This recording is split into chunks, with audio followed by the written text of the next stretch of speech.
আসসালামু আলাইকুম। একটু আগে ফেসবুকে একটা স্ট্যাটাস দিলাম আপনারা যে ছবিটা দেখছেন এই ছবিটা দিয়ে। আমি এটাই লিখেছি যে আপনি যদি প্রবাসীর বাবা হন অথবা মা অথবা ভাই, বোন, স্ত্রী, সন্তান যেই হোক না কেন, যদি প্রবাসীর সাথে কেউ বেইমানি করে, গাদ্দারি করে অথবা প্রবাসীর টাকা মেরে খায়, আল্লাহ তাকে ক্ষমা করবে না। এই ছবিটা দিয়ে আমি এই স্ট্যাটাসটা দিয়েছি। আপনার মতামতটা আপনি একটু জানাবেন। একজন প্রবাসীর টাকা যদি প্রবাসীর সঙ্গে যদি কেউ বেইমানি করে, হোক সে মা, হোক সে বাবা, হোক সে সন্তান, হোক সে স্ত্রী, ভাই, বোন, আত্মীয়স্বজন যেই হোক না কেন, আল্লাহ তাকে ক্ষমা করবে না। ভাই, দেশে যদি একটা মানুষ অসুস্থ হয় না, তাকে দেখার জন্য দূর-দূরান্তর ব্যক্তিরাও আসে।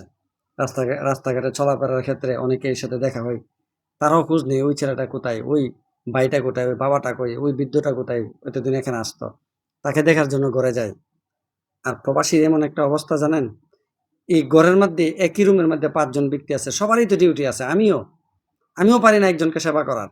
আমিও পারি না একজনকে হসপিটালে নিয়ে যাওয়ার জন্য। আমিও পারি না তাকে একবেলা খাবার তার মুখে তুলে দেওয়ার জন্য। তাহলে একজন প্রবাসী নিজেই নিজের মাথায় পানি দিচ্ছে। নিজেই নিজের ওষুধটা খাচ্ছে, নিজেই নিজে গোসল দিচ্ছে, নিজেই নিজে খাবার হোটেল থেকে নিয়ে আসতেছে অথবা ঘরে তৈরি করতেছে। এই জ্বর, সর্দির যেই হোক না কেন, যেকোনো জিনিসই হোক না কেন। এইজন্যই বললাম, আপনি যদি প্রবাসীর বাবাও হন না কেন, মাও হন, আমার এই ভিডিওটা দেখেন, রিকোয়েস্ট থাকবে, প্রবাসীর সঙ্গে কোনো সময় বেইমানি করেন না। তাদেরকে মিথ্যা বলে সান্ত্বনা দিয়েন না। যদি মিথ্যা বলে কোনো প্রবাসী সঙ্গে সান্ত্বনা দেন, তাকে ভুল বুঝিয়ে আপনি করতেছেন একটা, বলতেছেন আরেকটা, এরকম যদি করেন, মহান রব আপনাকে ক্ষমা করবে না। করবে না। কারণ তাকে দেখার মতন কেউ নাই। রবই তাকে এই জায়গাতে পরীক্ষার জন্য পাঠাইছে। সে পরীক্ষায় অলরেডি রানিং, তার পরীক্ষা চলতেছে।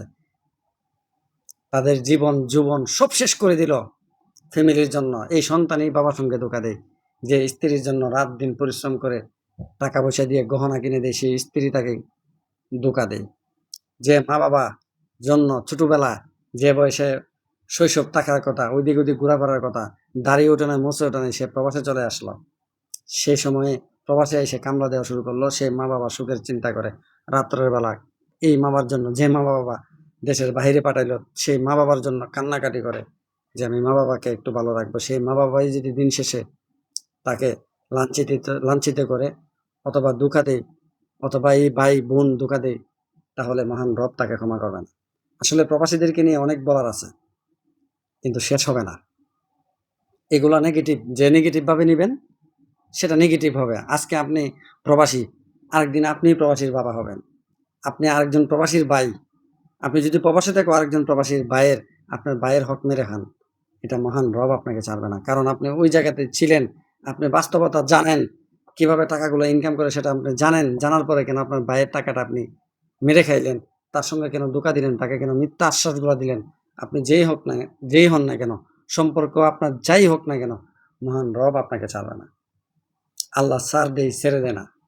ওইজন্যই বলব, দেখেন, এই যে প্রবাসী ভাইয়ের ছবিটা আমি দেখলাম, আসলে অন্তরে আঘাত আসছে। দেরি করতে পারি নাই। সঙ্গে, সঙ্গে ভিডিওটা বানানোর জন্য চলে আসছি। অসুস্থ অবস্থায় আছি, গলার কণ্ঠ শুনেই বুঝতে পারতেছেন। খুবই অসুস্থ অবস্থায় আছি। যারা প্রবাসীর সঙ্গে ধোঁকা দেন, যেই হোক না কেন, আমি তাদেরকে বলব যে রিকোয়েস্ট থাকবে, আপনারা কমপক্ষে প্রবাসীর সঙ্গে ধোঁকা দিয়েন না, আল্লাহ ছাড়বে না। যদি দুনিয়ার মধ্যে সাময়িকের জন্য আপনি একটু ভালো থাকতে পারেন, কিন্তু কবরে যাওয়ার পর থেকে আপনার বিচার শুরু হয়ে যাবে। ধন্যবাদ। যারা প্রবাসী আছেন সকলকেই বলব, শেয়ার করে দেবেন ভিডিওটা। ধন্যবাদ।